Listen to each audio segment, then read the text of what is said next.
ఉన్న బంగారాన్ని విడిపించి ఆ రోజు ఆన్లైన్ రేటుకే మేము కొంటాం. Sharma gold company.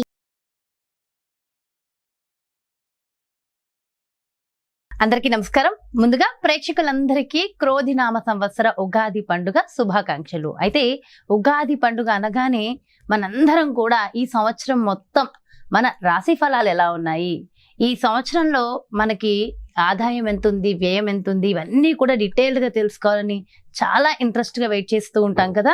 అయితే ఈ ఉగాది రాశి ఫలాలు మనకి డీటెయిల్డ్గా ఇన్ఫర్మేషన్ ఇవ్వడం కోసం మనతో ఉన్నారు ప్రముఖ జ్యోతిష్య వాస్తు పండితులు, జ్యోతిష్య వాస్తు శిక్షణ నిపుణులు, ప్రముఖ ఆధ్యాత్మికవేత్త, లలిత ఉపాసకులు బ్రహ్మశ్రీ నానాజీ పట్నాయక్ గురువు గారు. మరి పూర్తి వివరాలు గురువుగారు వాటిని అడిగి తెలుసుకుందాం. నమస్కారం గురుగారు. శ్రీమాత్రే నమః.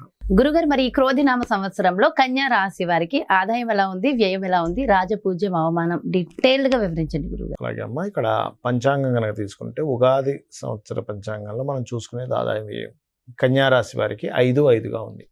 అంటే 5 లక్షలు సంపాదిస్తే 5 లక్షలు ఖర్చుగా చూపిస్తుంది, అంటే ఈక్వల్గా చూపిస్తుంది. మరి రాజ్యపూజ్యం అవమానం ఏమి ఇచ్చారు ఇక్కడ అని చెప్పి చూసుకున్నట్లయితే 5-2గా చూపిస్తుంది. అంటే మెచ్చుకునే వాళ్ళ సంఖ్య 5 అయితే మనల్ని ఒక చిన్న తప్పును కూడా ఎత్తి చూపించే వాళ్ళ సంఖ్య 2 ఉన్నారు, కాబట్టి ఇది పర్లేదు. కాకపోతే ఇక్కడ ఆదాయం పెంచుకోవాలి. అది 5-2 కాబట్టి నో ప్రాబ్లం. బట్ ఇక్కడ ఆదాయం పెంచుకోవాలి అంటే ఏం చేయాలి, అసలు ఎలా ఉంది గ్రహస్థితి అని చెప్పి చూసుకున్నట్లయితే వీళ్ళకి మే మాసం వరకు కూడా గురుబలం 2వ స్థానాన్ని చూస్తుంది. మే దాటితే గురుబలం పక్కకి వెళ్తుంది. అందుకని వీరు చేయవలసింది ఏమిటి, పక్కకి వెళ్ళినప్పటికీ కూడా ఇక్కడ గురువు శుక్రరాశుల్లోనే ఉంటాడు కాబట్టి మరీ అంత ఇబ్బంది ఉంటుందని ఏం కాదు. కాకపోతే వీళ్ళ నిర్ణయాలంటే ఎలాగా, కన్యారాశిలోనే కేతు సంచారం జరుగుతుంది ప్రజెంట్. కేతు ఏంటి, చిత్ర విచిత్ర గ్రహం అంటారు. సహజంగానే లగ్నం వారి కన్యారాశి వారికి మేనేజింగ్ స్కిల్స్ ఎక్కువగా ఉంటాయి, మేనేజ్ బాగా చేయగలుగుతారు. అలాంటిది కేతు వచ్చేసరికి వీళ్ళకే నేనేంటి సరిగ్గా మేనేజ్ చేయలేకపోతున్నాను ఏంటని ఒక చిన్న డౌట్స్ వస్తూ ఉంటాయి, ఒక వైరాగ్యం వస్తూ ఉంటుంది. అందుకని మీరు ఏం చేయాలి, గణపతి ఆరాధన కనుక చేసుకున్నట్లయితే అన్ని విధాలా బాగుంటుంది. అలాగే గురువు మారినందుకు ఒక బెనిఫిట్ కూడా ఇస్తాడు. ఏమిటది అంటే మధ్యవర్తిత్వం ద్వారా కొంత లాభం ఇస్తాడు. అంటే భూమిలో ఏదైనా కమిషన్, ఏదైనా ల్యాండ్ ఎవరికైనా చూపించడం ద్వారా, బ్రోకరైజేషన్ ద్వారా, వీటి ద్వారా డబ్బులు ఇస్తాడు ఇక్కడ గురువు కనుక చూసుకున్నట్లయితే. అలాగే ఈ సప్తమ స్థానంలో రాహు ఉన్నందుకు, ఎందుకంటే మేజర్ ప్లానెట్స్ ఇవే, సప్తమంలో రాహు, లగ్నంలో కేతు, 6లో శని, మనకి భాగ్యస్థానంలో కూర్చున్న గురువు, సప్తమ రాహు ఉన్నందుకు వీరు ఈ సంవత్సరం వివాహ ప్రయత్నాలు ఏవైతే ఉంటాయో విదేశీ వివాహం అంటే విదేశీ సంబంధాలు వెతుక్కోవడమే మంచిది. కాకపోతే ఇంకా క్రోధినామ సంవత్సరం రాకముందే అంటే మనకి ఇంకా ముందుగానే రిలీజ్ అవుతుంది కాబట్టి మార్చ్ అండ్ ఏప్రిల్ మాసాల్లో కొంచెం బుధుడు అక్కడ సంచరిస్తాడు, నీచబడ్డ బుధుడు. కాబట్టి మార్చి ఏప్రిల్ మాసాల్లో బంధువర్గంలో వివాహ సంబంధించిన ఏమైనా కుదుర్చుకునేటప్పుడు మాత్రం జాగ్రత్తగా ఉండాలి. ఇది గుర్తుపెట్టుకోండి. 6లో శని ఉన్నాడు వీళ్ళకి. 6వ స్థానం శని అంటే ఏమిటంటే మనం చేసేటువంటి, చూడండి, ఒక్కోసారి మనం ఏదైనా ఒక ప్రయత్నం చేస్తాం, ఒక పని చేస్తాం, దీనికి ఇంత కర్మ ఫలితం ఇంత రావాలి అంటాం. 6లో శని ఉన్నప్పుడు మీరు ఎంత ఎక్స్పెక్ట్ చేస్తారో అంత యాజ్ ఇట్ ఈస్గా వస్తుంది. అదొకటి బెనిఫిట్ అని చెప్పుకోవాలి. అలాగే ఉద్యోగ అవకాశాలు కూడా పెరుగుతాయి 6లో శని ఉన్నప్పుడు సర్వసాధారణంగా, ఎందుకంటే డైలీ లైఫ్ సంబంధించిన కారకుడు కాబట్టి అదొకటి. అలాగే మరొక విషయం ఏంటంటే ఇక్కడ దీంతో పాటు ఈ కుటుంబాధిపతి అంటే ధనస్థానాధిపతి, ధనస్థానం మీద ఉండేటువంటి గ్రహాల యొక్క స్థితి కనుక చూసుకున్నట్లయితే కొంచెం మీరు లలితా సహస్రనామాల్లో ఓం సంపత్కరీ సమారూఢ సింధుర వరజ సేవిత ఏ నమః అనేటువంటిది మంచి ధనయోగాన్ని ఇస్తుంది, అందులో ఎటువంటి ఇబ్బంది లేదు. అదేవిధంగా గృహాల మూలంగా, ప్రాపర్టీస్ మూలంగా ధనయోగం కూడా వీళ్ళకి సంవత్సరం చూపిస్తుంది. ఇష్టపడిన వారిని వివాహం చేసుకునేటువంటి యోగం చూపిస్తుంది. కాకపోతే ఒక్కోసారి చూడండి, సేమ్ దీంట్లోనే కొంచెం వేరే దీంట్లో సంబంధాలు కుదురుతూ ఉంటాయి. అటువంటి సంబంధాలు కుదిరేటువంటి యోగం అంటే ఇంటర్ క్యాస్ట్ లాగా అనుకోండి. కొంచెం అంటే వాళ్ళ రేపు పెద్దగా ఎవరు చెప్తున్నాను. అంటే ఇక్కడ ఇంకోటి ఏంటంటే ఇన్వెస్ట్మెంట్స్ రిలేటెడ్ సంబంధించినటువంటి విషయంలో పాజిటివ్గా ఉంది చెప్పాలంటే కొంతవరకు. అయితే ఇన్వెస్ట్మెంట్స్ విషయంలో రాంగ్ ఇన్వెస్ట్మెంట్స్ జరగకుండా ఉండాలి అంటే కాస్త 12వ స్థానాన్ని శని యొక్క వీక్షణ ఉంది కాబట్టి నువ్వులు, ముఖ్యంగా తెల్ల నువ్వులు, నీలం రంగు వస్త్రం దానంగా ఇవ్వడం కానీ, గోవుకి మనకి బెల్లం ఉంటుంది, బెల్లము శనివారం నాడు పిడికెడ బెల్లం గోవుకి తినిపించినా కూడా అంటే ఇన్వెస్ట్మెంట్స్ తప్పుడు ఇన్వెస్ట్మెంట్స్ అవ్వకుండా ఉండవు. అదొకటి చూసుకోవాలి. ఉద్యోగ అవకాశాలు అయితే బాగున్నాయి, దానికి ఏం ప్రాబ్లం లేదు ఈ సంవత్సరం. వ్యాపార అభివృద్ధి కూడా మే లోపల ఎవరైనా సరే వ్యాపార సంబంధించిన ప్రారంభించుకున్నట్లయితే బాగుంటుంది. ఒకవేళ మే లోపల కుదరలేదు అనుకోండి, ఉదాహరణకి మరలా అక్టోబర్ నుంచి మిడిల్ ఆఫ్ ది అక్టోబర్ నుంచి ప్రారంభించుకోవచ్చు కావాలంటే. వీరికి ఈ యోగాలు ఉన్నాయి. కాకపోతే ఒకటే, లగ్నంలో కేతు ఉన్నందుకు ఉదయం నిద్రలేచిన వెంటనే కాస్త గణపతిని ధ్యానించుకున్నట్లయితే అన్ని విధాలా బాగుంటుంది, ఎటువంటి ఆటంకము ఉండదు. అదేవిధంగా వెంకటేశ్వర స్వామి ఆరాధన ఎక్కువగా చేయాలి. ఆలయ దర్శనం కూడా చేయాలంటారా? ఆలయ దర్శనం అంటే ఒకటేనమ్మా, ఇక్కడ అమ్మవారి ఆలయ దర్శనం చేసుకోవడం మంచిది. ఎలాగో వీళ్ళకి 9వ స్థానంలో గురువు ఉన్నాడు కాబట్టి దర్శనాలు చేస్తారు వీళ్ళు ఖచ్చితంగా. దేవతారాధన, దేవతా సంబంధించిన దర్శనాలు ఎక్కువగానే చేస్తారు వీళ్ళు. ఓకే, సో ఓవరాల్ గా కన్యా రాశి వాళ్ళకి కూడా చాలా బాగుంది గురుగారు, చాలా సంతోషం గురుగారు. అయితే ప్రపంచ వ్యాప్తంగా, దేశ వ్యాప్తంగా మొత్తం ఎలా ఉండబోతుంది అంటారు ఈ సంవత్సరం మొత్తం? ఒకటేనమ్మా, క్రోధినామ సంవత్సరానికి అధిపతి ఎవరు, అంటే ఈ సంవత్సరానికి రాజు ఎవరు అనేటువంటి తీసుకుంటే కుజుడు అవుతాడు. కుజుడు అంటే ఫైటింగ్, గొడవలు, ఉద్యమాలు, యుద్ధాలు, వీటికి కారకుడు అనమాట కుజుడు. అందుకని అటువంటి వాతావరణం కనిపిస్తుంది.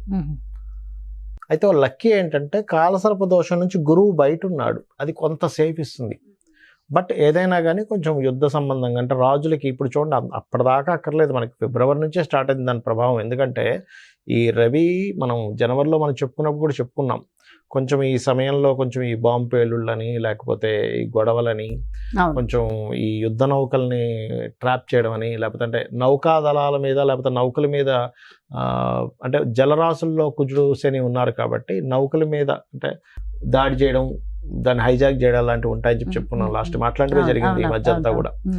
అంటే ఏమిటి, ఈ సంవత్సరం ప్రత్యేకంగా కొంతవరకు ఈ యుద్ధ సంబంధించినటువంటి ఈ మనం ఊహించినటువంటి మార్పులు అనేకమైన జరుగుతాయి.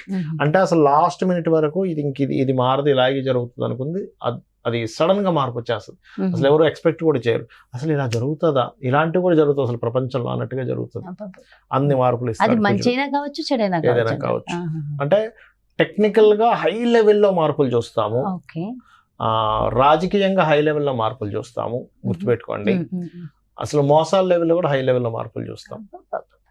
సో కాస్త కేర్ఫుల్ గా ఉండాల్సిన సమయం because of Saturn Mars combination అలాంటిది. అందులో పర్టికులర్ గా మే వరకు ఈ జాగ్రత్తలు తీసుకోవాలి, మెయిన్గా మే వరకు. అదొకటి.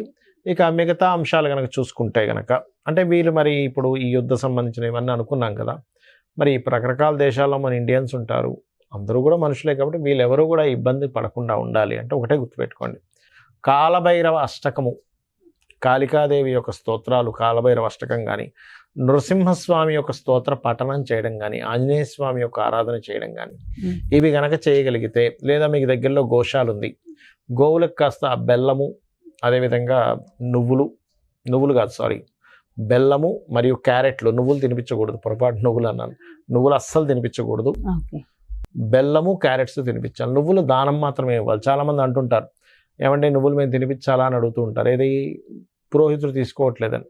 ఎందుకంటే అమ్మ అది ఏదైనా మనకి ప్రెగ్నెన్సీతో ఉందనుకోండి, దాని ప్రెగ్నెన్సీ ఇచ్చినవ్వడం వల్ల మరింత దోషం ఏర్పడుతుంది. కాబట్టి ఇది జాగ్రత్త తీసుకోవాలి. సో కాబట్టి ఈ జాగ్రత్తలు తీసుకుంటే సరిపోతుంది. ఇదంతా ఓవరాల్ గా సామూహికంగా కూడా చేయడం వల్ల ప్రపంచానికి ఇంకొంచెం మంచి జరుగుతుంది కదా గురుగారు. ఇవే కాకుండా ఇంకేమైనా జాగ్రత్తలు తీసుకోవాల్సిన అవసరం ఉంటుందంటారా? జాగ్రత్తలు అంటే ఏం లేదమ్మా, ఒకటి గుర్తుపెట్టుకోండి, నేను చెప్పేది ఒకటే, మనకి ఎప్పుడైనా సరే గ్రహస్థితిలో ఎలాగున్నా, అంటే మన జాతకం ఇలా ఉంది, వాస్తు ఇలా ఉంది, ఇవన్నీ ఎలాగున్నా, నేను చెప్పేది ఒకటే, అమ్మవారిని గనక మనం ఆశ్రయించినట్లయితే ఇవన్నీ కూడా పక్కకు పోతాయి. అయితే మరి ఈ శాస్త్రం ఎందుకు ఇచ్చింది అమ్మవారు? ఈశ్వరుడే స్వయంగా కూడా జ్యోతిష్ శాస్త్రాన్ని ఇచ్చాడు కదా, మనం చెప్పుకుంటూ ఉంటాం కొన్ని వాటిల్లో, మహర్షుల ద్వారా మనకు అందించాడని. మరి ఆ పరమేశ్వరుడు ఎందుకు అందించాడంటే మనకు ఒక జాగ్రత్త చూసుకోవడానికి, ఒక రూట్ మ్యాప్ లాగా మనం ఒక తయారు చేసుకుంటున్నాం. ఏది, ఏ రూట్లో ఎక్కడ ట్రాఫిక్ ఉంది, ఎక్కడ ఏది ఉంది అన్ని తెలుసుకుని దాన్ని బట్టి వెళ్తున్నాం కదా. అలాగే మనకు భగవంతుడే ఈ యొక్క జ్యోతిష్ శాస్త్రాన్ని అందించాడు. దీనివల్ల ఏమిటి, మనం మన జన్మజాతకం కూడా చూసుకోవాలి. అంటే మన జన్మజాతకంలో లగ్నబలం ఎలా ఉంది, ధనం ఏ మార్గంలో వెళ్తే మనకు ధనం సంపాదిస్తాము, ఏ రకంగా ప్రయత్నిస్తే మన ప్రయత్నాలు సఫలీకృతం అవుతాయి, ఏ దిశలో ఉంటే మనకి బాగుంటుంది, సంతాన అభివృద్ధి ఎందుకు అవ్వట్లేదు, వివాహం ఎందుకు అవ్వట్లేదు, మన జన్మజాతకంలో ఉంటుంది. అంటే ఏ సమయంలో వివాహం చేసుకుంటే బాగుంటుంది, అదేవిధంగా మనకి ఏ వృత్తుల్లో బాగుంటుంది, ఏ వ్యాపారాల్లో బాగుంటుంది, ఎందులో ఎప్పుడు ఇన్వెస్ట్మెంట్ చేస్తే మంచిది, ఎప్పుడు ఇన్వెస్ట్మెంట్ చేయకూడదు అనేటువంటి అన్ని విషయాలు ఉంటాయి. మీకు అనిపిస్తుంది మరి ఇవి అన్నీ మన జన్మజాతకంలో ఉంటాయి, మనం మరి ఈ గోచార ఫలితాలు ఇవన్నీ ఎందుకు చెప్పుకుంటున్నాం అంటే ఒకటే గుర్తుపెట్టుకోండి అమ్మా. ఇప్పుడు మీరు షూటింగ్కి వచ్చారు కదా, నార్మల్గా మీ ఇంటి నుంచి ఇక్కడికి 40 నిమిషాలు అనుకోండి కార్లో రావడానికి, అదే ట్రాఫిక్ జామ్ అయితే 1.5 అవర్ కూడా పెట్టేస్తుంది కదా. అంటే ఏమిటి, గంటలోనో 40 నిమిషాల్లోనో వస్తాననేది మీరు ఏం చెప్తారు, గంటన్నర పడుతుందండి అంటారు. అంటే మీ కారు మీరు మీ డ్రైవర్ కానివ్వండి, మీరు ఓన్గా డ్రైవ్ చేసుకున్నా మీ కారు అదే రోడ్డు అయినా కూడా మరి ట్రాఫిక్ ఉన్నప్పుడేమో ఎక్కువ టైం పడుతుంది, ట్రాఫిక్ లేనప్పుడు హాఫ్ అన్ అవర్లో రాగలుగుతున్నారు. అంటే దాని అర్థం ఏమిటి, సమయం బయట ఉండే వాతావరణం కూడా మనకు సహకరిస్తేనే మనం సమయానికి వెళ్ళగలం. అలాగే గోచారం అనేటువంటిది ఏంటంటే ఇప్పుడున్న గ్రహస్థితి, ఇప్పుడుండే గ్రహస్థితి ఏ విధంగా ఉంది, పరిస్థితులు ఎలా ఉన్నాయి అనేది చెప్పేదే గోచారం. సో ఈ సంవత్సరం ఈ విషయాలు ఇలా ఉంది కాబట్టి నువ్వు ఈ రెమెడీ చేసుకో, నీ జన్మజాతకం కూడా చూసుకో, ఈ రెండు కలుపుకో.